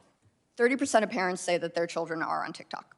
9 to 11-year-olds in particular. So I'd say that there's probably another 30% that don't know what their kids are looking at. I mean, I think it's a lot higher number than 30 in my opinion. TikTok's hyper-amplification algorithms also make it even more addictive than TikTok because they can choose the absolute purest addictive content and spread it to the most audience. So I agree with her. This is a very dangerous thing, and it's affecting very young children. Okay. Mr. Chairman, thank you for holding this hearing today, and thank you all for your participation here today. I really, really appreciate it because it's a very, very serious subject, as we all know. And, Mr. Chairman, I yield back. Gentleman yields back. Chair recognizes Mr. O'Halloran for 5 minutes. There we go. Thank you, Chairman Doyle. There's no doubt about the positive and negative impacts of the technology platforms have in our society today. We've been talking about it all day long. As a father, grandfather, and like many Americans, I was outraged and am outraged to read about the inner workings of Facebook brought to light by Ms. Haugen. Facebook is recklessness, disregard for the well-being of children and teenagers, especially given their internal research. This is completely unacceptable. Instead of using Facebook and Instagram to create positive and social experience for minors, Facebook is exploiting our children and grandchildren for clicks and ad revenue. This is a particular problem for teenage girls. Facebook's own internal research found that using Instagram made teenage girls feel worse about themselves, leading to depression, eating disorders, and thoughts of suicide, and yes, even death. I don't know how they can come up with these decisions that they've come up with. I'm a former homicide investigator, as well as father and grandfather. I've seen a lot of suicide. I've witnessed a lot of death in our country. And I don't know how somebody can make these decisions knowing the information they knew and the impact it was going to have on the families and children within our society today. Facebook thinks it's okay. I think this is, again, an outrage. This is clear evidence that something needs to change. We need transparency for companies like Facebook. We need to know what they are showing our children and why, and to identify how these algorithms come together and what impact they will have on the rest of our society.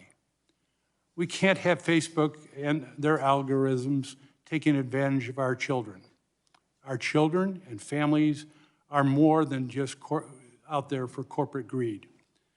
Tech corporations also have a moral responsibility to children and families in our country in general and the rest of the world.